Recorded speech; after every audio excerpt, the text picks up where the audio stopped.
Shalom warga kerajaan, kalau ada perkataan strong man, di dalam Alkitab, what is in your mind? Banyak kita berkata, pasti Samson. Ya, Samson itu sun-like, Simpson, sun-like, seperti matahari.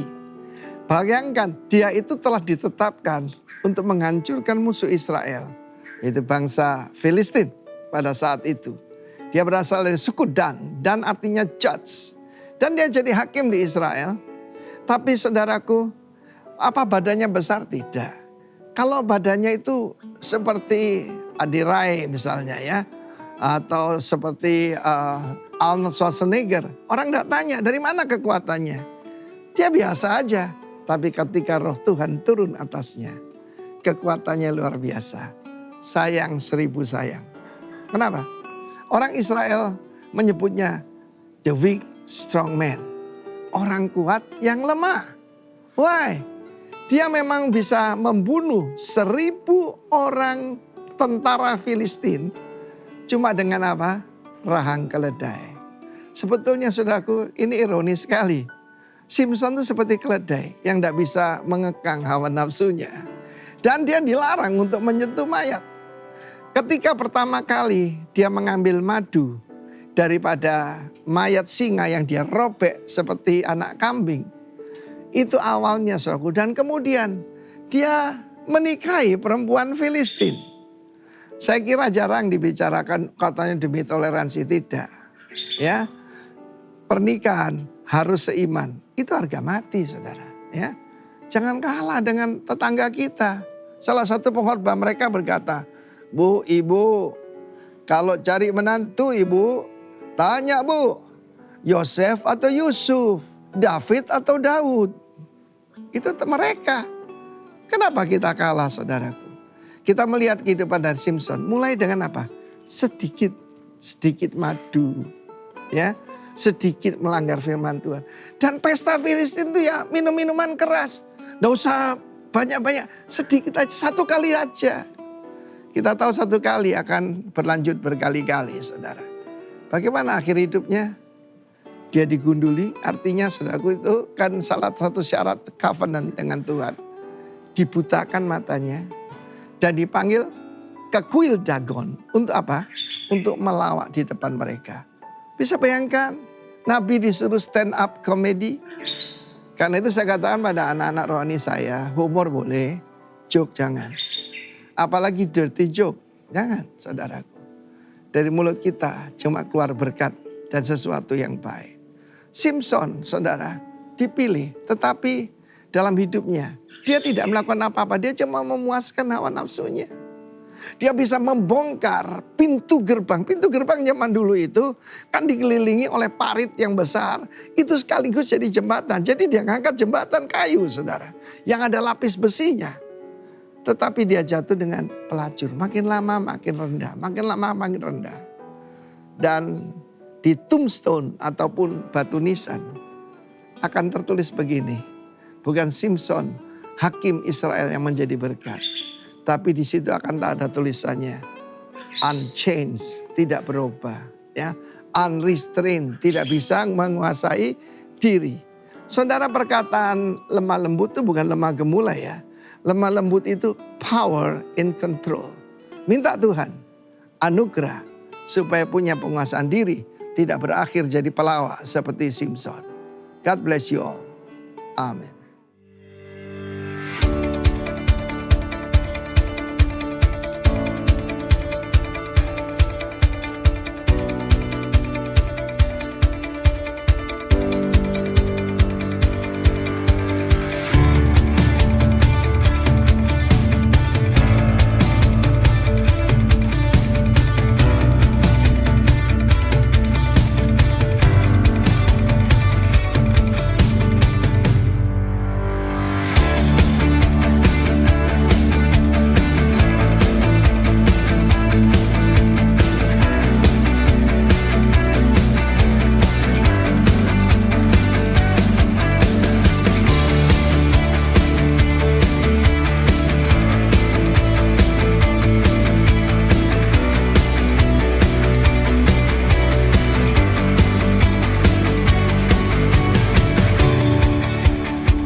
Ya, shalom Bapak Ibu Saudara sekalian, puji Tuhan. Saya percaya kita semua dalam keadaan baik dan sehat dalam pemeliharaan Tuhan yang sempurna. Sebelum kita memulai ibadah online kita pagi hari ini, yuk kita simak beberapa hal penting yang akan saya sampaikan. Sesuai dengan data yang kita terima dari pemerintah, baik di Indonesia maupun di Balikpapan, statistik penurunan COVID-19 semakin menurun, semakin membaik. Ya, puji Tuhan minggu-minggu ini di Balikpapan juga menurun, yang sembuh juga banyak, yang meninggal juga semakin berkurang. Jadi tanda-tanda yang baik. Haleluya. Nah, oleh sebab itu direncanakan. Oke ya, Bapak Ibu doakan terus supaya kondisi ini terus bertahan dan bahkan lebih menurun lagi grafiknya. Kita berdoa supaya minggu pertama bulan September. Catat ya, minggu pertama direncanakan bulan September nanti kita akan mulai ibadah onsite. Jam 9 dan jam 11 pagi di RCC Novotel. Nah sekarang syaratnya bukan usia, tapi vaksin. Minimal sudah dosis pertama. Oke, sekarang saya buka data Bapak Ibu Saudara sekalian. Kalau kita melihat data bahwa seluruh jemaat Rock Balikpapan dan juga Kilo 21, itu total jemaatnya 500 orang. Dewasa ada 227, kemudian yang KGC ada 91, Roket ada 75, Rocky ada 107. Nah dari 500 jemaat ini, ada 393 orang menjadi sasaran vaksin di Balikpapan dan Kilo 21.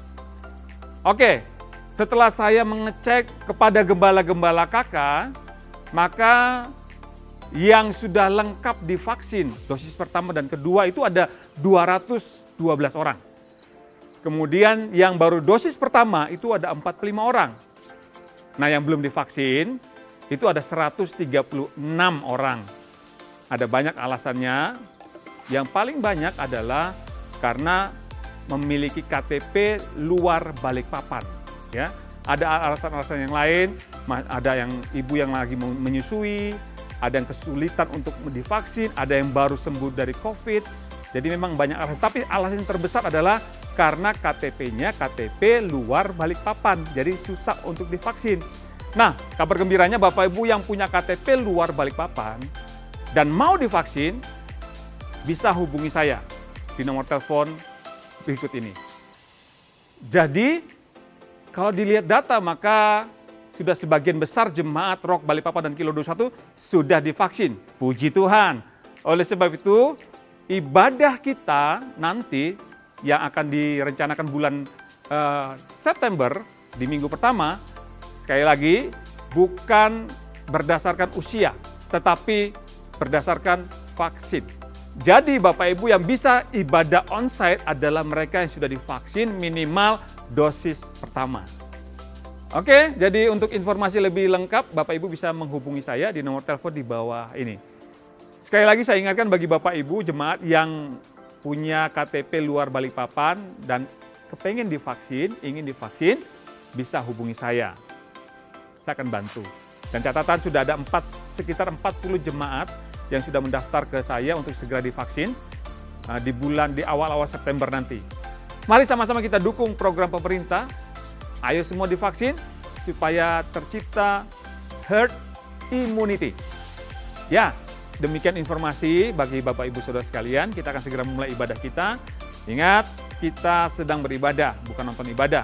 Oleh sebab itu miliki sikap hati yang menyembah kepada Sang Raja karena Tuhan Yesus hadir bersama kita di rumah kita masing-masing. Selamat beribadah, Tuhan Yesus memberkati kita semua.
terima darimu. Dengan apa Tuhan? Dengan apa ku membalas cinta-Mu? Oh Yesusku, ku mau selalu bersyukur, selalu bersyukur. Kau Tuhan yang setia, yang selalu menopang. Ku mau selalu bersyukur, selalu bersyukur. Kau Bapakku yang setia. Ku mau selalu bersyukur, selalu bersyukur. Kau Tuhan yang setia, yang selalu menopang. Ku mau selalu bersyukur, selalu bersyukur. Kau Bapakku yang setia.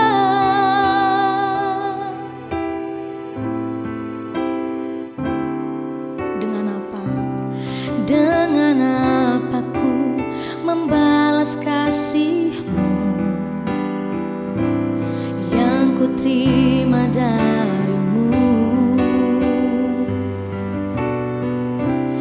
Dengan apa ku membalas cinta-Mu? Oh Yesusku, ku mau selalu bersyukur, selalu bersyukur. Kau Tuhan yang setia, yang selalu menopang. Ku mau selalu bersyukur, selalu bersyukur. Kau Bapakku yang setia. Ku mau selalu bersyukur, selalu bersyukur. Kau Tuhan yang setia, yang selalu menopang. Ku mau selalu bersyukur, selalu bersyukur. Kau Bapakku yang setia. Ku mau selalu bersyukur, selalu bersyukur. Kau Tuhan yang setia, yang selalu menopang. Ku mau selalu bersyukur, selalu bersyukur. Kau Bapakku yang setia.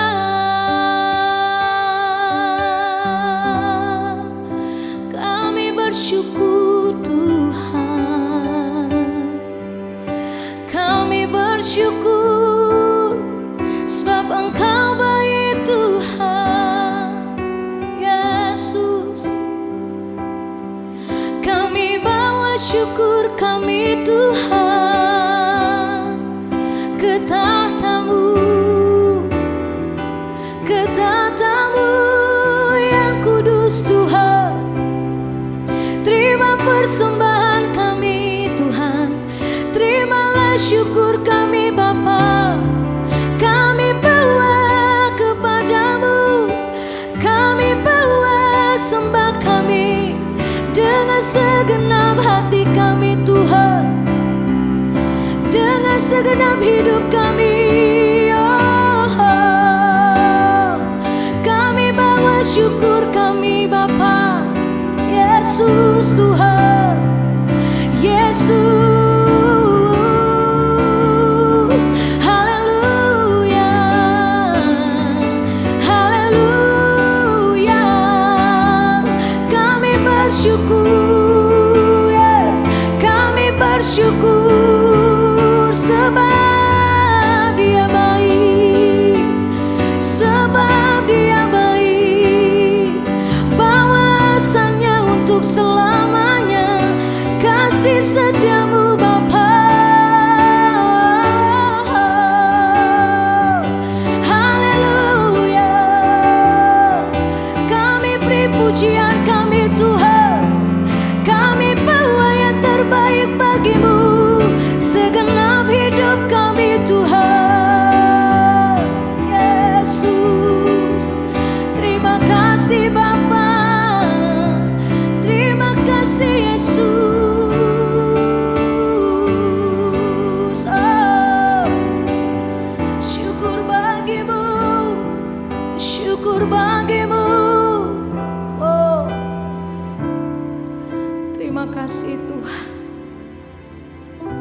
kasih Tuhan. Terima kasih untuk penyertaan-Mu Tuhan yang gak pernah habis dalam hidup kami. Oh, setiap detik, setiap hari yang kami lalui Tuhan tidak pernah lepas Tuhan dari penyertaan Tuhan. Oh, sebab itu kami bersyukur Tuhan. Sebab itu kami bersyukur Tuhan. Sebab itu kami bawa Tuhan yang terbaik bagi-Mu. Terima kasih Tuhan. Yesus, oh, haleluya. Segala pujian bagi-Mu Tuhan, segala sembah kami bagi-Mu Bapa. Oh Yesus, terima kasih Tuhan. Terima kasih Tuhan. Yesus, Yesus Tuhan. Terima kasih Tuhan. Thank you Jesus.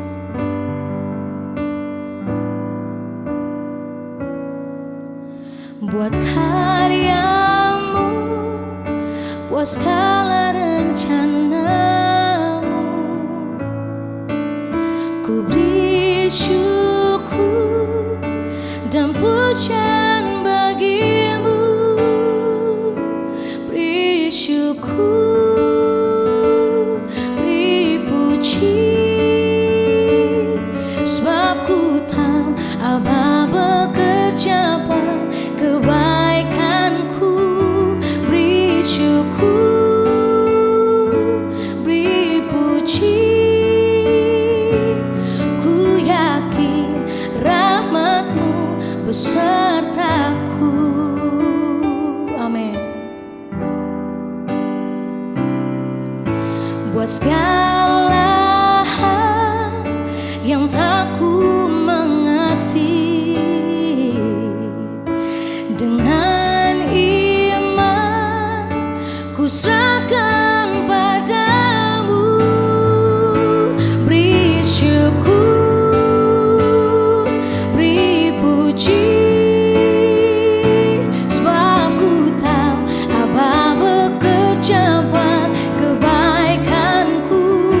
Beri syukur, beri puji, ku yakin rahmat-Mu besertaku. Oh, beri syukur, beri puji, sebab ku tahu Aba bekerja buat kebaikanku. Beri syukur,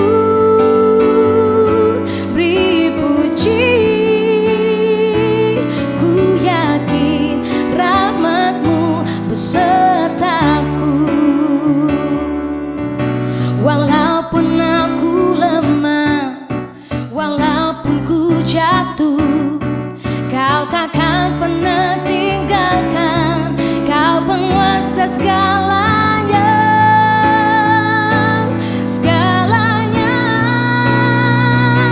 We give thanks, we give praise, for we know that all this work together for our good. We give thanks, we give praise, for by faith we know Your grace will see us through. We give thanks, we give praise, for we know that all this work together for our good. We give thanks, we give praise, for by faith we know Your grace will see us through. For by faith we know Your grace will see us through.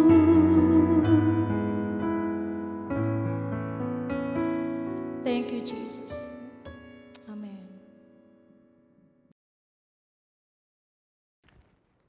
Ya, haleluya. Mari kita sama-sama membuka hati kita untuk menyiapkan diri kita mendengarkan firman Tuhan. Mari kita berdoa. Bapa, terima kasih untuk kesempatan lagi kami bisa beribadah bersama-sama di tempat kami masing-masing. Ini menjadi waktu yang luar biasa. Kami percaya karena setiap kali kami bisa bertemu dengan Engkau dalam sebuah ibadah bersama-sama dengan seluruh keluarga rohani kami, itu menjadi spesial karena kami mendedikasikan hidup kami untuk selalu jadi seperti yang Tuhan inginkan.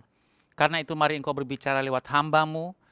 Bicara Tuhan, bicara karena kami ingin berjumpa dengan firman Tuhan, bukan dengan persiapan hamba, bukan dengan hikmat manusia, tapi hikmat Tuhan. Oleh sebab itu mari Roh Kudus tolong intervensi pemberitaan firman-Mu ini supaya kami benar-benar bisa mengalami perjumpaan dengan firman-Mu. Karena itu kami buka hati sangat luas, sangat lapang untuk mengizinkan Engkau berbicara. Di dalam nama Yesus kami bersyukur Tuhan. Amin. Oh yes, haleluya. Puji Tuhan, Bapak Ibu yang dikasih Tuhan. Sampai sekarang statistik COVID di Indonesia secara umum, secara khusus di kota kita Balikpapan semakin membaik. Saya memantau statistik COVID sejak awal pandemi, khususnya dalam 2 bulan terakhir ketika varian Delta, saya memantau dari 3 data statistik, yaitu data nasional, data provinsi, dan data kota Balikpapan. Dan semua sumbernya langsung dari IG atau akunnya pemerintah atau Kemenkes. Nah, saudara, kita bersyukur dalam minggu-minggu ini, khususnya seminggu terakhir ini, angka kematian menurun secara luar biasa, yang biasa di angka 20-25 ke atas per hari, sekarang sudah di angka 10 ke bawah. Kita berdoa bahkan nihil, amin ya. Tidak ada lagi yang korban meninggal karena COVID. Dan yang luar biasa juga angka infeksinya juga semakin turun secara signifikan dalam minggu-minggu terakhir di kota Balikpapan. Nah, oleh sebab itu gereja sedang dalam persiapan untuk kita mulai ibadah on-site lagi. Nah, dalam rangka itu seperti yang pernah saya bilang dulu, ibadah on-site kita, saya beri nama ibadah on-site herd immunity. Artinya, di ruangan tempat ibadah tersebut dipastikan semuanya sudah vaksin. Minimal 1 kali vaksin. Nah, Pak Yunus dan tim KM sedang mendata lewat gembala-gembala KK siapa-siapa yang sudah divaksin, dan mungkin tadi sebelum firman Tuhan ini Pak Yunus sudah menyampaikan data-data terbaru jemaat kita yang sudah divaksin. Rupanya belum 70%. Saya pikir sudah cukup banyak, tapi masih banyak yang belum bervaksin. Beberapa saya dapat informasi karena merasa KTP-nya masih KTP luar Balikpapan. Padahal bisa. Oleh sebab itu Pak Yunus juga sudah mendata jemaat-jemaat yang KTP luar untuk difasilitasi divaksin. Nah, silakan Anda yang KTP luar Balikpapan, non Balikpapan, untuk hubungi Pak Yunus supaya mulai didata untuk mendapatkan vaksin. Nanti gereja akan cari upaya-upaya untuk Anda bisa divaksin. Tapi yang masih ragu, saya mau tegur saudara, jangan ragu, ya. Karena kita jangan jadi sumber masalah baru. Semua sudah divaksin, Anda belum divaksin, Andalah yang menjadi carrier, menjadi penyebar dari virus tersebut. Silakan, tidak usah takut, tidak usah takut. Para senior sudah banyak divaksin, tidak usah takut, ya. Orang tua saya sendiri punya komorbid riwayat jantung yang harus rutin dikontrol setiap bulan. Pun divaksin tidak apa-apa, ya, aman-aman saja. Baiklah, Bapak Ibu yang dikasih Tuhan, saudaraku, keluarga rohaniku, sekarang kita bicara new me. New me, saya yang baru. Kenapa kita membahas ini? Karena kita harus melihat bahwa musim yang khusus, musim pandemi, yang sampai saat ini tepat 1,5 tahun, sudah berlangsung sejak Maret tahun yang lalu, harusnya seperti saya sering ulang-ulang, merubah kita secara signifikan dalam sebuah akselerasi, dalam sebuah percepatan, karena pandemi ini dengan cara yang luar biasa dan unik telah merubah berbagai tatanan kehidupan.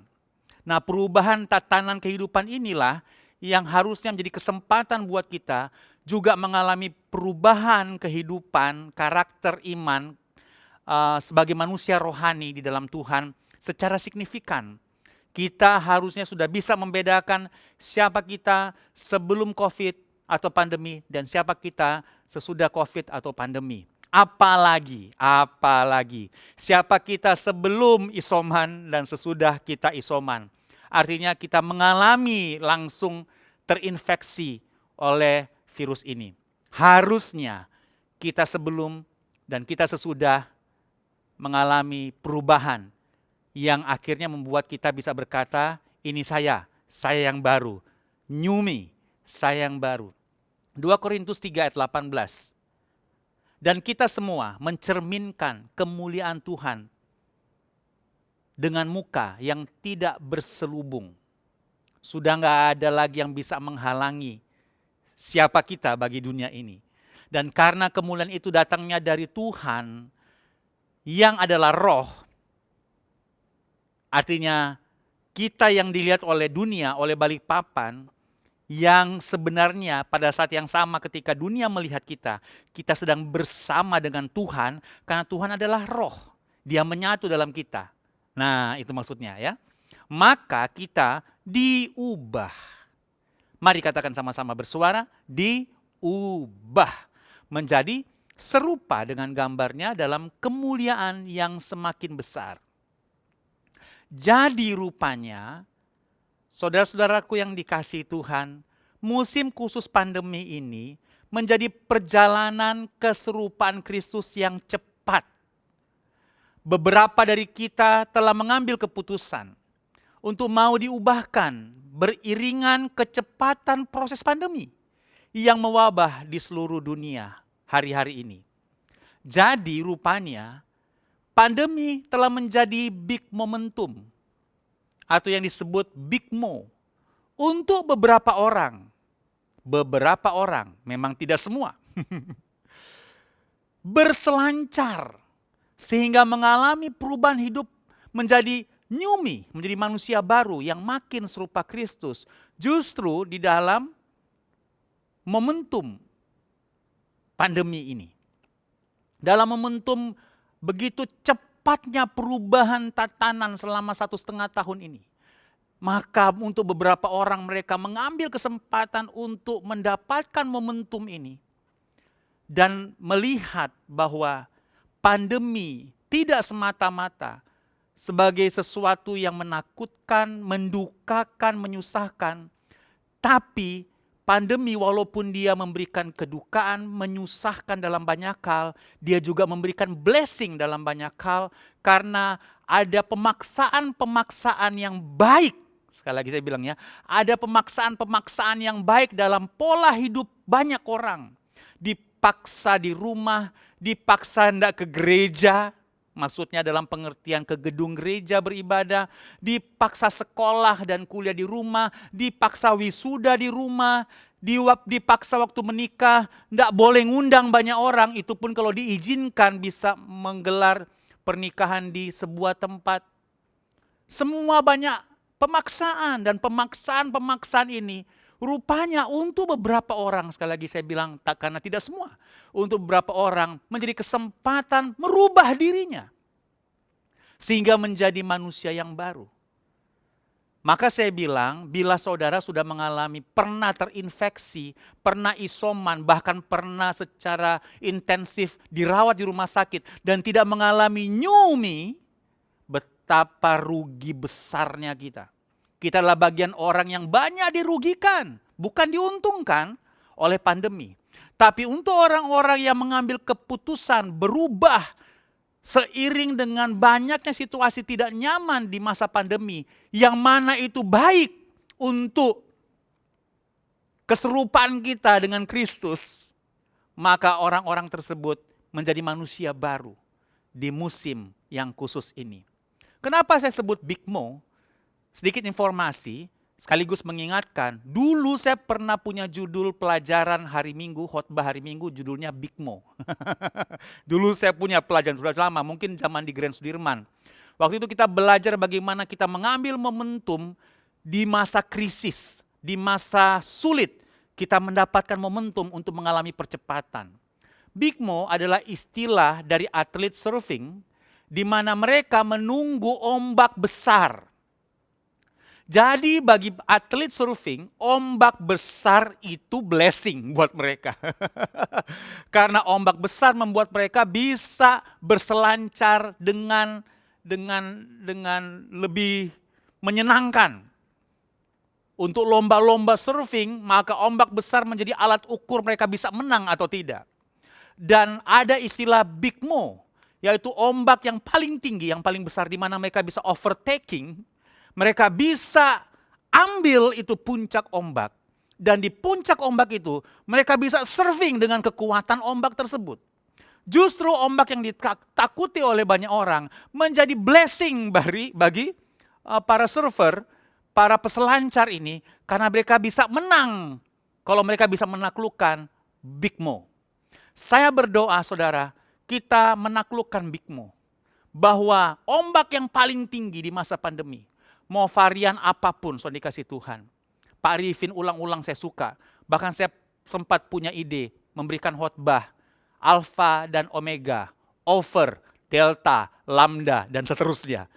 Tuhan kita Alpha, Omega. Varian virus ada Delta, Gamma, Lambda, apapun.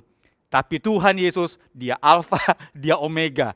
Sudah kalah apapun yang bisa virus COVID berikan, saudara dikasih Tuhan. Nah, saudara yang dikasih Tuhan, mari jadilah manusia yang baru. Jadilah new me. Jadikan bahwa ombak yang besar, tantangan yang besar, sebagai kesempatan kita overtake. Kita ambil kesempatan untuk masuk di puncak yang tertinggi dan kita berselancar di sana. Saya langsung ingat burung Raja Wali. Dia paling senang ketika badai datang. Konon, dalam banyak studi-studi tentang Raja Wali. Dia senang dengan badai datang, karena semakin besar badai, dia bisa masuk di badai, dia tinggal mengepakkan sayapnya, dan biarlah aerodinamika itu yang membuat dia bisa terbang lebih jauh, lebih tinggi, tanpa harus ngos-ngosan, tanpa harus kehilangan banyak energi. Kenapa? Dia menggunakan badai sebagai kendaraan dia untuk bisa terbang lebih tinggi dan lebih jauh. Saudara dikasih Tuhan, pandemi bisa berubah menjadi kesempatan buat kita mendapatkan banyak perubahan hidup. Karena pandemi memaksa kita dalam banyak hal, di mana kalau bukan pandemi, mungkin kita tidak mau dipaksa seperti itu.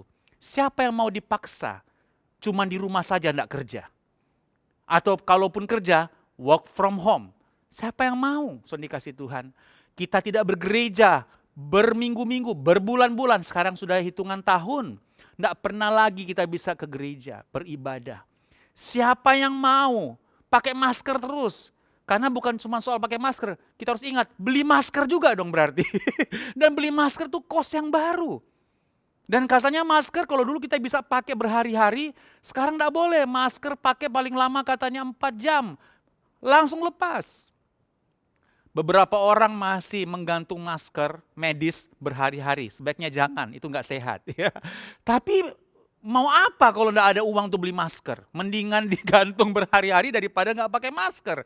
Lihat, ada banyak tatanan-tatanan hidup yang amburadul tanda kutip, upside down, saudara dikasih Tuhan. Tapi itu menjadi hal yang baik. Untuk beberapa bisnis, terjadi pola-pola yang baru dalam berbisnis. Menggunakan e-commerce, dalam pola transaksi berubah, dalam banyak hal. Internet telah menguasai sistem perekonomian dunia. Oleh sebab itu, dengan banyaknya perubahan tatanan, seharusnya menolong kita untuk juga mengalami perubahan hidup yang cepat, secepat persoalan yang terjadi bertubi-tubi di masa pandemi ini. New me, ada 3 saya yang baru yang mungkin ingin saya tunjukkan buat kita untuk kita pilih atau sudah kita hidupi. Amin. Yang pertama, baru iman saya. Wow, 2 Korintus 4 ayat 16. Sebab itu kami tidak tawar hati, tetapi meskipun manusia lahiriah kami semakin merosot, namun manusia batiniah kami dibaharui dari hari ke hari. Sebelum lanjut saya ingin bilang bahwa saudara, mungkin secara jasmani, secara lahiriah, secara bisnis, kita mengalami kemerosotan di dalam musim ini karena keuntungan tidak banyak. Jualan sulit. Tapi mari saya beritahu saudara, Alkitab sudah bilang ayat 16, manusia batin kami dibaharui dari hari ke hari. Harusnya kita mengalami keuntungan yang lain. Dan keuntungan yang jauh lebih besar daripada keuntungan jasmania yang bisa diberikan oleh dunia. Kenapa keuntungan lebih besar? Karena ini keuntungan rohani. Keuntungan rohani bersifat kekal. Dia tembus batas hingga pada kekekalan. Saudara dikasih Tuhan. Jadi kita tidak usah berduka lebih panjang, lebih larut. Oleh karena ada banyak keuntungan yang terlepaskan begitu saja. Sepertinya uang itu seperti punya sayap, dia terbang menjauhi kita. Sekalipun manusia lahirnya kami merosot. Keuntungan merosot, laba merosot, cuan merosot. Tidak seperti dulu lagi. Namun, nah katakan namun, titik balik ada di situ. Manusia batin kami dibaharui dari sehari ke sehari. Apakah demikian yang terjadi? Jangan jawab dulu iya, renungkan hidupmu. Apakah benar terjadi perubahan, pembaharuan sebelum dan sesudah COVID? Cuman saudara yang bisa jawab. Cuman saya yang bisa jawab untuk diri saya. Kalau kita tidak mengalami pembaharuan, kita ruginya double berarti. Kita sudah merosot secara jasmani, kita tetap merosot secara batin, secara rohani. Dan betapa malangnya diri kita. Lebih malang dari orang malang. Dikasih Tuhan. Oke. Selanjutnya ayat 17. Sebab penderitaan ringan yang sekarang ini, nah karena perspektifnya sudah berubah, dia bisa lihat sekarang ini penderitaan ringan. Bisa enggak dengan iman katakan sama-sama, walaupun mungkin berat buat saudara. Katakan sama-sama, penderitaan ringan sekarang ini. Penderitaan ringan sekarang ini. Mengerjakan bagi kami kemuliaan kekal yang melebihi segala-galanya. Jauh lebih besar daripada penderitaan, saya tambah ya, pandemi kami. Memang pandemi membawa penderitaan, tapi kita mengalami keuntungan yang melebihi segala-galanya. Jauh lebih besar. Katakan jauh lebih besar. Itu yang harusnya kita dapatkan. Kalau perspektif kita rohani. Kalau perspektif saudara masih jasmania, duniawi apalagi, forget it. Ya, saudara bisa matikan ini video. Atau kalau saudara mau berubah, saudara tetap tonton terus. Untuk saudara bisa mendapatkan teguran-teguran dan arahan-arahan oleh firman Tuhan ini. Ayat 18, sebab kami tidak memperhatikan yang kelihatan sih, melainkan yang tak kelihatan. Karena yang kelihatan adalah sementara, sedangkan yang tak kelihatan adalah kekal. Jadi pandemi melatih kita untuk fokus pada yang tidak kelihatan, yaitu virus. Betul nggak sih? Dari mana kita tahu kita harus fokus pada yang tidak kelihatan? Karena kita pakai masker. Karena kita jaga jarak. Karena kita tidak boleh lama-lama di sebuah tempat tertutup. Karena kita fokus pada yang tidak kelihatan namanya virus. Jadi pandemi melatih kita untuk fokus pada yang tidak kelihatan daripada yang kelihatan. Karena yang kelihatan tidak selalu menunjukkan keadaan yang sesungguhnya. Hal yang sama juga terjadi sebagaimana iman itu bekerja. Bahwa yang kelihatan mungkin mengintimidasi kita. Tapi itulah iman bekerja. Dia bekerja bukan dari yang kelihatan, tapi yang tidak terlihat. Saudara ingat ayat ini? 2 Korintus 5 ayat 7. Sebab hidup kami adalah hidup karena percaya, bukan karena melihat. For we walk by faith, not by sight. Oke? Clear kan? Jadi inilah saya yang baru. Baru iman saya. Kenapa? Karena iman saya semakin terlatih untuk sadar pada yang tidak kelihatan. Karena hidup kita adalah hidup bukan karena melihat saja, tapi karena percaya. We walk by faith, not by sight. Semua yang kita lihat kadang-kadang menipu, mengintimidasi. Kalaupun tidak menipu, tapi memprovokasi kita. Tapi kalau kita bisa fokus pada yang tidak kelihatan, yaitu Roh Kudus, yaitu Tuhan di dalam kita. Sebagaimana kita sadar pada virus yang tidak kelihatan itu, maka iman kita menjadi iman yang baru di musim pandemi ini. Dan kita mengalami keuntungan yang lebih besar dari apapun. Adakah yang bisa mengalahkan keuntungan ketika imannya semakin luar biasa? Saya pikir tidak ada yang bisa mengalahkan, tidak bisa diukur oleh Bitcoin, oleh rupiah, oleh emas, oleh apapun. Iman yang memindahkan gunung. We live by faith, not by sight. Pak Herol, mau bangun gedung gereja kah? Karena kita hidup karena iman, bukan karena apa yang kita lihat. Dan pekerjaan-pekerjaan besar yang sering kita lihat, itu selalu sama ceritanya. Mereka membangun dari yang tidak ada, dari yang tidak punya. Kalaupun punya, punyanya dikit. Kita, keluarga besar Rock Balapan punya kesempatan. Saya berdoa sebentar lagi IMB kita keluar. Kita ditolong oleh Tuhan dalam proses ini. Sehingga sementara memang cukup lama setelah kita dapat FKUB. Tapi saya berdoa kita akan mengalami pertolongan Tuhan IMB-nya. Karena Tuhan mengirimkan orang-orang di mana kita bisa tidak perlu keluar lebih banyak. Karena memang seharusnya tidak seperti itu. Dan kita bisa memulai pembangunan gedung gereja. Kok bisa? Karena pandemi melatih kita. We walk by faith, not by sight. Kita hidup karena percaya, karena iman, bukan karena melihat. Jadi iman saya baru. This is new me. Ini saya di musim pandemi. Iman saya dilatih dan terlatih. Karena kita banyak ditolong ketika kita sadar pada yang tidak kelihatan seperti virus itu, maka kita semakin juga sadar pada yang tidak kelihatan itu Tuhan, yaitu Roh Kudus yang diam di dalam kita. Nyumi yang pertama adalah baru iman saya. Nyumi yang kedua adalah baru penguasaan diri saya. Amin. Kenapa saudara dikasih Tuhan? Amsal 16 ayat 32. Orang yang sabar melebihi seorang pahlawan. Orang yang menguasai dirinya melebihi orang yang merebut kota. Kenapa kita menjadi manusia baru sebagai manusia yang penguasaan dirinya baru? Karena musim pandemi memaksa kita untuk melakukan sesuatu yang kadang-kadang kita tidak nyaman.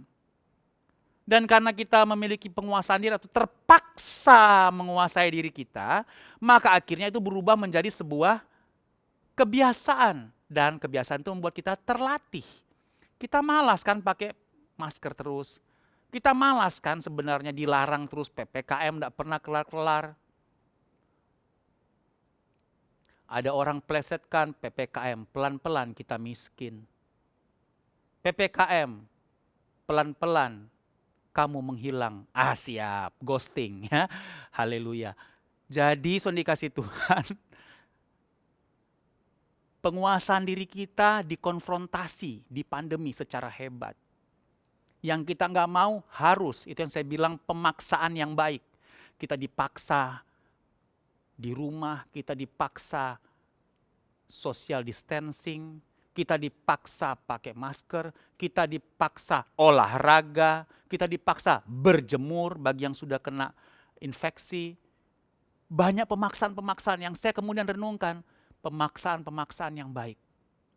Kalau nggak dipaksa, kita nggak berubah. Kadang-kadang pandemi paksa kita, dan paksaan itu bagus karena merubah kita supaya tidak kaku, lentur. Mbok ya dengar pemerintah, dengar 5M, dengar apa peraturan-peraturan pemerintah, dengar dan dipaksa dengar. Sebab kalau enggak ada razia, so dikasih Tuhan, ada disiplin, ada denda. Baru minggu kemarin saya setir mobil di Kampung Timur, satu keluarga tiba-tiba kena razia. Dan ternyata razianya apa? Razia masker.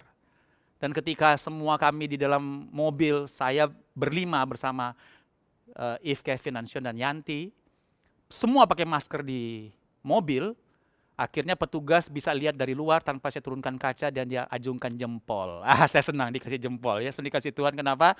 Dia bilang, bagus Pak, kira-kira gitu artinya. Jadi tidak perlu di stop mobil saya karena dia lihat semuanya pakai masker dan semuanya double masker di dalam mobil. So, dikasih Tuhan. Ya, lihat, kita dipaksa, kita dirajia kalau kita tidak mau melakukan. Dan itu jadi bagus buat kita. Penguasaan diri kita terlatih, kita mudah diatur. Atau dulu yang susah diatur, kita terpaksa diatur sampai mudah diatur. Saya yang barulah, saya yang penguasaan diri saya menjadi baru di musim pandemi ini. Jadi bagus semuanya ini. Beberapa orang yang sulit hidup tertib, harus terpaksa hidup tertib. Dan keterpaksaan berubah menjadi kebiasaan. Saya berdoa setelah pandemi berakhir atau menjadi endemi, karena mungkin virus tidak akan mati, tapi kita mulai berdamai karena endemi, artinya dia tidak akan mati tapi kita sudah punya obatnya. Makanya kita doakan supaya tidak hanya penangkalnya yaitu vaksin, tapi obatnya bisa segera WHO temukan. So, dikasih Tuhan. Saya baca Detikom kemarin, WHO telah mendapatkan 3 jenis obat yang bisa direkomendasikan menjadi obat COVID dari WHO loh ya, bukan Kemenkes RI. Resmi dari WHO, tapi belum dipublikasikan, baru ditemukan. Jadi itu kabar baik, berarti sebentar lagi COVID ada obatnya. So, dikasih Tuhan Yesus, berarti pandemi telah memberikan kita keuntungan yang besar, walaupun memang kita harus akui ada banyak kerugian, ada banyak duka maksudnya, daripada sukanya dan banyak hal yang menyulitkan, tapi mari so dikasih Tuhan, kita di masa pandemi ini menjadi manusia yang baru. Baru yang ketiga, selain baru iman saya, baru penguasaan diri saya, yang ketiga terakhir, baru perspektif saya. Kenapa? Karena memang pandemi merubah banyak sudut pandang. Misalnya, gampang, sudut pandang orang tentang bergereja. Dulu suka dicemooh, misalnya persembahan kok pakai GoPay. Sekarang itu lumrah. Perspektifnya berubah. So, dikasih Tuhan ya. Dulu kan diketawain persembahan pakai OVO. Makanya gereja kita tarik ulur, maju mundur persembahan pakai GoPay dulu. Sebab itu sudah kami wacanakan sebelum pandemi. Bagaimana pakai QR code persembahan supaya mempermudah dan membuat efisien dan membuat semakin bertanggung jawab karena semuanya sudah tidak cash ya gitu ya. Jadi menolong yang hitung uang juga semakin bahagia karena tidak perlu banyak uang tertumpuk yang harus dihitung. Dan kadang-kadang Anda sudah pulang gereja, tim penghitung uang di gereja kita, tim keuangan kita harus sampai 1 jam nunggu untuk hitung-hitung uang, terus verifikasi dan banyak hal. Itu tiap minggu loh saudara, tiap minggu itu. Ada tim keuangan dan tidak boleh dihitung sendirian, ada mekanisme, kita pasang CCTV. Nah kalau sudah cashless, sudah QR code, aman, sudah transfer, aman, tidak perlu yang gitu-gitu lagi. Tinggal kita pakai mekanisme yang lain supaya sistem pertanggungjawabannya semakin bagus. Jadi tatanan beribadah berubah. Contoh sekarang, ibadah online, berubah tatanannya. Banyak perubahan-perubahan tatanan, berbisnis sekali lagi berubah, bersekolah berubah, wisuda bisa online, menikah bisa online. Maksudnya hanya yang menikah diberkati pendetanya karena belum terjadi, diberkati secara online. Saya sempat bercanda sama Pak Yunus, bisa nggak kita lakukan ya? Nanti di mana kita berkati secara online. Tapi kalau itu terjadi pasti kita akan capek ngurusi orang-orang yang berdebat gitu ya. Antara boleh dan tidak boleh memberkati secara online. Tapi pernikahan online udah biasa.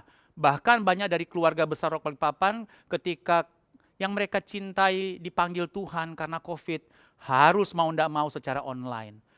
Tatanan berubah, maka perspektif berubah. Maka perspektif iman kita juga diubahkan. Misalnya, bagaimana cara pandang kita terhadap mujizat? Mengalami perubahan perspektif seharusnya bahwa mujizat bukan semata-mata kita percaya Tuhan sanggup melakukan mujizat saja, karena memang kita harus percaya, tapi mujizat memberikan perspektif baru bahwa kita tidak hanya percaya mujizat itu bisa terjadi, tapi kita harus mengerti maksud mujizat diberikan. Nah, itu perspektif. Kepada saudaraku yang mengalami COVID, mengalami apalagi perawatan yang intensif, selalu saya bilang kepada mereka, Tuhan sanggup memberikan mujizat. Tapi tugasmu sekarang adalah mengertilah maksud Tuhan kasih panjang umur buat kita. Coba itu saudara dikasih Tuhan. Termasuk Anda yang sudah sembuh dari COVID. Apakah sudah menangkap maksud Tuhan? Kenapa Anda diberikan panjang umur? Mari jadilah orang yang tidak bebal. Buka hati saudara untuk tanya Tuhan, Tuhan kenapa saya dikasih panjang umur melewati COVID? Apalagi beberapa orang yang mengalami COVID yang serius sampai masuk rumah sakit. Saudara dikasih Tuhan, dapat oksigen. Anda sudah sembuh. Tuhan kan bukan kurang kerjaan, kasih sakit, kemudian dia kasih mujizat sembuh. Ada maksudnya. Nah inilah perspektif kita sekarang. Bahwa kita tidak hanya bangga ngalami mujizat sembuh, tapi kita mau tahu maksud Tuhan. Makanya kalau kita dalam pertemuan-pertemuan, bagi yang sudah sembuh-sembuh itu, saya tidak mau tanya kesaksianmu tentang kamu mengalami mujizat saja, tapi saya mau tanya kamu dapat apa dari mujizat itu. Itulah perspektif kita. Bahwa setiap mujizat tidak hanya kita percaya, tapi kita menangkap tujuan dari mujizat yang Tuhan berikan. Perspektif tentang berkat misalnya. Berkat ternyata bukan sekedar uang, bukan sekedar harta, bukan sekedar materi. Perspektif kita tentang berkat adalah kemampuan menikmati.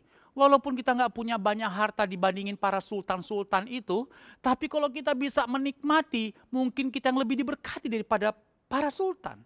Kenapa? Karena kita menikmati. Mungkin belum tentu mereka bisa menikmati. Tidak jarang kita mendengar para sultan bunuh diri, para sultan cerai, para sultan mengalami anti klimaks hidupnya. Ada malah sultan yang di Jakarta yang sekarang lagi kena KPK masuk penjara. Yang kemarin sempat ramai di YouTube, sekarang berurusan sama KPK. So dikasih Tuhan, lihat itu. Mungkin kita tidak perlu menunggu punya harta banyak baru kita merasa kita diberkati. Hari ini kalau Anda menikmati keluarga Anda, menikmati anak istri Anda, suami Anda, menikmati hidup Anda sekalipun mungkin makan tempe campur dabu-dabu alias tempe penyet. Saudara, orang yang diberkati Tuhan. Itu perspektif. Perspektif tentang kebahagiaan berubah seperti yang kita bahas minggu lalu. Bahwa bahagia itu secara duniawi dan secara rohani berbeda jauh. Dan kadang-kadang karena kita salah mendefinisikan kebahagiaan, kita terjebak dalam kecemasan, dalam ketidaktenangan, ketidakdamaian. Dan kita kemudian mengalami masalah-masalah kejiwaan. Dan kita sakit mental. Kita kepahitan, kita kecewa lebih dalam, penuh dengan kemarahan, perasaan tidak terima, perasaan ditolak. Kenapa? Karena perspektif kebahagiaan tidak sesuai dengan firman Tuhan. Maka saya yang barulah, saya yang punya perspektif yang baru tentang kebahagiaan. Bahwa kebahagiaan adalah Mazmur 1 ayat 1. Kesukaannya adalah firman Tuhan. Merenungkan siang dan malam. Itu kebahagiaan. Kenapa? Tidak layu daunnya. Jadi orang yang kesukaan adalah firman Tuhan, tidak layu. Alias tidak patah semangat. Alias tidak stres, tidak cemas, tidak mengalami masalah-masalah kejiwaan. Ada banyak kebahagiaan di Alkitab. Khotbah Yesus di Bukit Matius pasal 5. Wah itu kebahagiaan semua, tapi upside down. Berbeda dengan pemahaman kebahagiaan yang dipahami dunia. Coba renungkan semua itu. Kita punya perspektif yang baru tentang kebahagiaan. Artinya, kalau kita punya sudut pandang yang baru tentang kebahagiaan, ya kita bahagia dong. Gitu ya. Karena sudut pandang kita udah sesuai dengan firman Tuhan. New me. Saya yang baru, iman saya baru. Penguasaan diri saya baru. Perspektif hidup saya baru. Dan terima kasih Tuhan buat pandemi. Telah memaksa saya. Sehingga saya berubah lebih cepat 1,5 tahun ini. Dan seterusnya untuk semakin serupa Kristus. Selamat menjadi manusia yang baru. Selamat terbang lebih tinggi bersama dengan Tuhan. Dan menggenapi mimpi-mimpi Tuhan dalam hidup saudara. Selamat berbahagia. Karena Kristus dalam kita. Pengharapan akan kemuliaan. Cukup menjadi alasan buat kita. Ada Yesus, saya bahagia. Ada Yesus, saya sukacita. Dalam perjalanan di mobil, saya punya lagu-lagu dan salah satu lagu yang kemarin mengganggu saya adalah jangan kamu bisa ambil harta saya. Kamu bisa ambil uang saya di lagu rohani itu. Tapi jangan kau ambil Yesus dari saya. Dulu saya aminkan lagu itu. Sekarang saya lihat ada yang salah. Sebab yang benar adalah jangan kau ambil harta saya, kau bisa ambil harta saya, kau mungkin bisa ambil uang saya, kau mungkin bisa ambil aset saya, tapi engkau tidak bisa ambil Yesus dari saya. Nah, itu yang benar. Karena Yesus tidak akan pernah bisa dicuri oleh siapapun. Itu harta yang melekat pada kita. Tidak ada satu setan yang bisa curi Yesus dalam kita. Dan itu menjadi alasan kita berbahagia. Yes. Mari kita berdoa. Tuhan, terima kasih untuk firman-Mu. Kami bersyukur Engkau sudah bicara buat kami. Ini kami Tuhan, new me. Saya yang baru. Baru iman saya karena dilatih di musim pandemi. Baru penguasaan diri saya karena banyak paksaan-paksaan yang baik yang membuat saya berubah dalam pola hidup saya di musim pandemi. Baru perspektif saya akan berkat, akan mujizat, akan kebahagiaan. Dan itu menolong saya untuk semakin serupa Kristus. Sebab itu kami bersyukur untuk semuanya ini. Tuhan, secara khusus aku berdoa untuk beberapa saudaraku yang masih mungkin dalam perawatan intensif COVID. Mereka masih isoman, apalagi mereka masih intensif di rumah sakit. Aku menyatakan oleh kuasa dari Yesus dan oleh bilur-bilur darah Yesus. Sembuh dalam nama Yesus. Sembuh. Tuhan, pada waktu Engkau menciptakan langit dan bumi, Engkau menghembuskan nafas-Mu kepada Adam dan Hawa. Engkau menyatakan mereka hidup. Dan ketika nafas-Mu dihembuskan, maka hiduplah manusia yang pertama. Aku berdoa sekarang Tuhan, Engkau menghembuskan nafas-Mu kepada saudaraku yang lagi mengalami perawatan COVID, sesak nafas dihembuskan oleh kuasa Tuhan dan terjadi kehidupan di dalam mereka. Sebab Engkau yang memegang kehidupan. Kami ikat roh intimidasi yang memberikan mereka ketakutan. Dan aku melepaskan damai sejahtera menguasai mereka. Bapa, meteraikan firman-Mu, kami bersyukur kami dimerdekakan oleh firman-Mu. Kami berjanji Tuhan, kami selalu hidup sesuai dengan kehendak Tuhan yang tertulis dalam firman-Mu. Karena kami mencintai dan menyukai firman-Mu. Dalam nama Yesus. Amin. Amin. Shalom. Tuhan Yesus berkati saudara. Puji Tuhan, kita sudah dengarkan firman Tuhan yang baru saja disampaikan. Firman Tuhan yang begitu nyata, pesan Tuhan yang biar itu menjadi rema buat kita. Kita akan melakukan perjamuan kudus, mari siapkan roti dan anggur. Tapi sebelum itu mari kita berdoa. Tuhan, terima kasih untuk semua firman yang disampaikan kepada kami Tuhan, yang adalah rema baru bagi kehidupan kami. Berikan kami kemampuan supaya setiap firman ini bukan saja kami dengar, tapi bisa melekat di hati kami, bertumbuh di hati kami, dan bukan cuma itu saja dalam batin dan pikiran kami, supaya kami bisa mengimplementasikan semua firman ini. Terima kasih, kami juga mau melakukan yaitu perjamuan kudus ini yang adalah meterai untuk mengaminkan firman Tuhan ini menjadi nyata dalam kehidupan kami. Berkati hamba-Mu dan semua jemaat-Mu yang melakukan ini, baik secara online dimanapun mereka berada Tuhan. Kuduskan di dalam nama Tuhan Yesus. Kami berdoa. Amin. Mari kita ambil roti dan meletakkan di tangan kanan kita.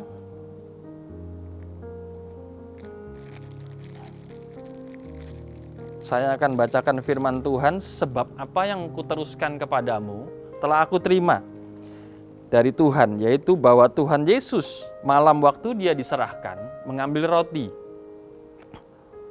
memecah-mecahkannya dan berkata, inilah tubuhku yang diserahkan bagi kamu, perbuatlah ini menjadi peringatan akan aku. Kita makan roti ini karena kita mengingat akan Tuhan, mengingat akan firman Tuhan yang dinyatakan. Sebab kita percaya bahwa firman Tuhan itu ya dan amin.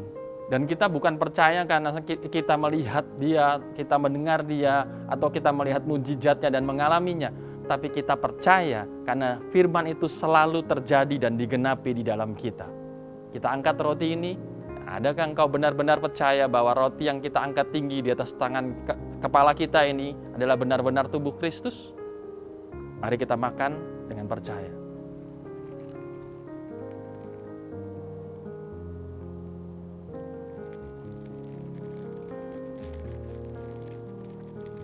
Gak usah terburu-buru saudara boleh menikmati saja. Sebab inilah persekutuan kita ya dengan tubuh Kristus. Lalu firman-Nya juga berkata, demikian juga Dia mengambil cawan sesudah makan lalu berkata, cawan ini adalah perjanjian baru yang dimeteraikan oleh darahku, perbuatlah ini setiap kali engkau meminumnya menjadi peringatan akan aku. Juga cawan ini adalah meterai. Sebab kita melakukan ini karena kita telah disalibkan bersama dengan Yesus. Tubuh dan darahnya adalah makanan untuk roh manusia, supaya kita tidak menjadi lemah dan putus asa. Adakah engkau benar-benar percaya bahwa cawan yang kita angkat tinggi di atas kepala kita ini adalah juga benar-benar darah Kristus? Minum dengan iman.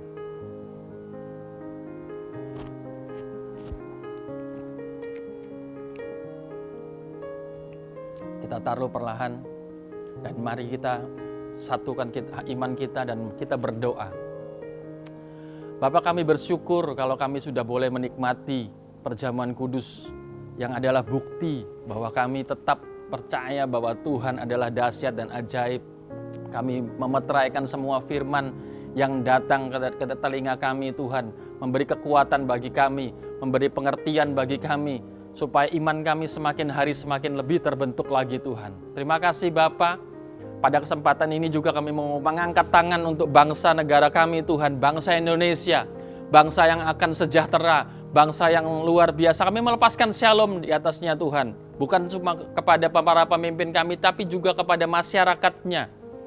Untuk sadar dan taat akan aturan pemerintah. Memang tidak enak dikekang dengan peraturan PPKM, tapi kami percaya semua ada manfaat dan gunanya untuk kehidupan kami, supaya bangsa ini menjadi lebih kokoh, bangsa ini survive dari yang disebut pandemi corona ini, Tuhan. Kami bisa bebas, berikan hikmat pada pemimpin kami, berikan otoritas pada pemimpin kami untuk melakukan yang terbaik untuk bangsa ini. Berkati juga kota kami Balikpapan tercinta, Tuhan. Kota kami, kota yang sudah menjadi dipilih untuk menjadi calon ibu kota selanjutnya, Tuhan. Kami percaya pembangunan, orang-orang datang ke tempat ini banyak, Tuhan. Kami percaya ada kedaulatan Tuhan atasnya. Kota ini akan tetap sehat, kota ini akan tetap kuat, kota ini akan terbangun dengan anugerah Tuhan. Orang-orang datang ke tempat ini bukan mau ngeraup kekayaan dari kota ini, Tuhan, atau pulau Kalimantan ini, Tuhan, tapi mau berinvestasi dan membangunnya, Tuhan. Terima kasih Bapa. Kami juga berdoa untuk gereja kami, Tuhan. Gereja ini akan dipakai Tuhan, namanya akan membawa harum, seperti dupa yang harum untuk kerajaan Tuhan. Akan jadi saksi di mana-mana, semua jemaat. Kami berdoa Engkau kuatkan, Tuhan, baik yang isoman, baik yang mungkin dia sakit, Tuhan. Kami percaya ada mujizat terjadi untuk menjamah setiap jemaat-Mu dimanapun berada, Tuhan. Terima kasih Bapa, terima kasih Tuhan. Kami mengucap syukur sebab Engkau berdaulat dalam kehidupan kami. Di dalam nama Tuhan Yesus kami berdoa. Amin. Bapak Ibu Saudara sekalian bisa mempersiapkan handphonenya untuk men-scan QR Code yang akan muncul di layar monitor atau televisi Bapak Ibu Saudara sekalian. Sebab kita akan memberikan persembahan secara online. Mari kita angkat gadget atau handphone kita. Bapak, kami berdoa untuk persembahan ini, Tuhan. Persembahan yang akan kami berikan bukan karena Engkau kekurangan, tapi karena kami diberkati dan sudah diberkati. Kami memberi karena kami bersuka cita. Kami memberi karena kami tahu bahwa bukan karena Tuhan kekurangan, tapi kami memberi karena kami cinta kepada Tuhan. Terima kasih Tuhan, apapun pemberian ini Tuhan, baik yang memberi untuk diakonia, untuk misi, untuk pembangunan, untuk syukur Tuhan, Tuhan memberkati. Dan kalau sebentar kami juga akan beraktivitas kembali di rumah kami masing-masing atau dimanapun kami berada, Tuhan, kami percaya berkat atas kami melimpah. Saudara kekasih dalam Tuhan, mari kita arahkan tangan dan iman kita kepada Tuhan, dan terimalah kalau saudara percaya ini datang dari Tuhan, aminkan dengan antusias. Adalah kehendak Tuhan kau semakin naik dengan tidak turun, jadi kepala dan bukan ekor, diberkati keluar masukmu mulai sekarang sampai selama-lamanya. Bahkan mulut kita akan berkuasa dengan berkata dengan iman, ya, kepal kedua tangan kita begini, dan perkatakan apa saja yang kukerjakan dengan tanganku ini, pasti diberkati, sehat, beruntung. Apa saja yang kukerjakan dengan tanganku ini, pasti diberkati, sehat, berhasil, dan beruntung. Apa saja yang kukerjakan dengan tanganku ini, pasti diberkati, sehat, berhasil, dan beruntung. Tuhan memberkati engkau dan melindungi engkau. menyinari engkau dengan wajahnya dan beri engkau kasih karunia. Tuhan menghadapkan wajahnya kepada engkau dan melimpahkan shalom, damai sejahtera, sukacita berlimpah sekarang sampai selama-lamanya. Yang percaya dengan mantap bersama-sama dengan saya katakan amin. Tuhan Yesus memberkati. Selamat hari Minggu, saudara.